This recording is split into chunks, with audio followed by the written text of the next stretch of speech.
Let's talk about victimizing also. Victimizing personality. Well, that's a part of narcissist also. The weak narcissist.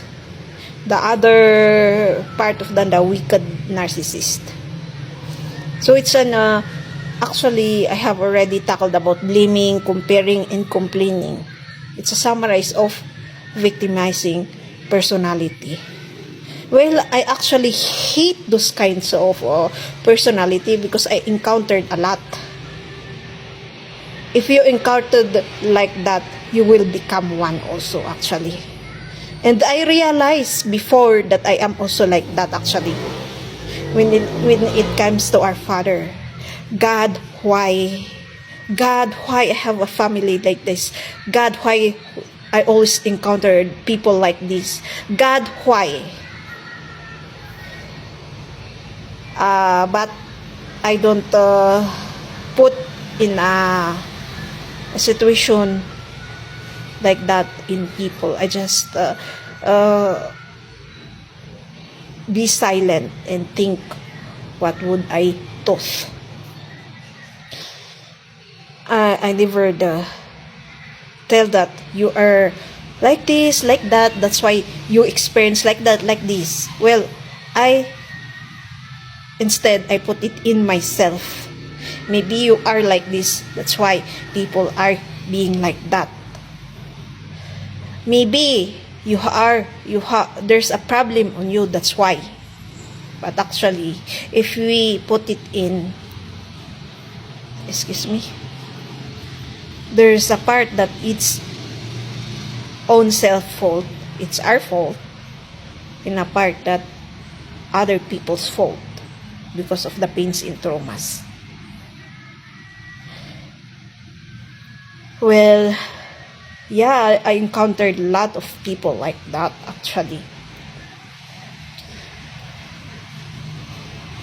They bring fault for their experiences and they wanted that all the circles or the talking or even sickness, they wanted that them is the center of the talking. It's like a part of superiority also, but victimizing. What's the difference between those victimizing narcissist and the other narcissist? The other narcissist, they bullies other people and they think they are strong with that. This victimizing narcissist is they bully themselves. It's like they think they are always the victim. That's why. Until,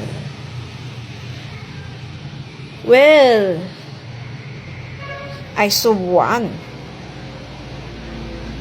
that knows how to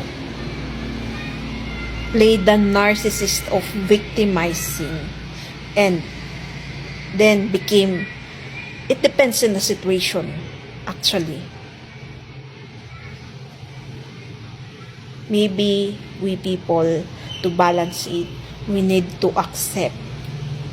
So I'm starting to accepting also that I hate personalities like that until you will realize that they need to help. They need help. I mean, also until you will realize that that's the time that you will free yourself from the situation, because all of us, or a woman or a man, that's why we can feel those jealousy, envy, those kinds of sins and those traumas and pains that we think because of that pains and traumas we did that sins. No, there's a part that eats ourselves decision alone, because we already, if you are adult, if we understand something, we already know how to recognize a good in a bad, but we set aside those comparement of the bad in good. We remove that one, that all we do, all we think, all we say is the right thing. We remove ourselves in thinking that is what I'm saying is right or wrong, is what I'm doing is right or wrong, is what I'm thinking is right or wrong. We remove ourselves from the acceptance of the bad things that we do. We only,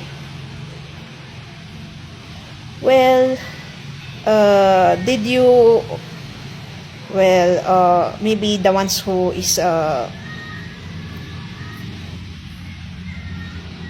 word again, sorry about that one.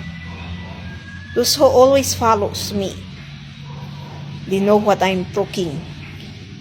So I tackled also about a personality that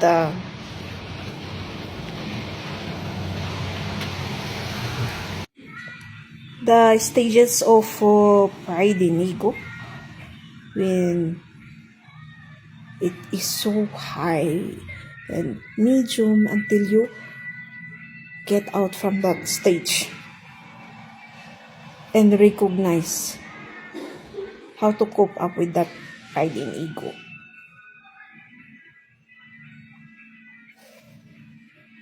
But I hope we can, so that we can help one another, not just think of ourselves because of that pain and trauma. So the best way really is heal from the root, because why we people only thinks about our own good. We cannot put ourselves or connect ourselves from spirituality to material world or its physical. We only always think about the physical world or material world. We always question ourselves, even though we go or every day from the church and questions. Are my sins are always forgiven? Or because we know that this is the last judgment, I am one of the persons or souls that will not be saved. If you question that one, I cannot give you the answer. Always connect with our Father, actually, because He is always the best to answer that one. With praying and believe also with that faith. Believe that you are connecting with Him, that even you are not hearing Him, you're sensing Him. Or I can see, if you believe in that Bible verses, every verse that you open and read from it is your connection between you. So let's start not to play victimizing or this personality of narcissists, these two kinds, and balance it.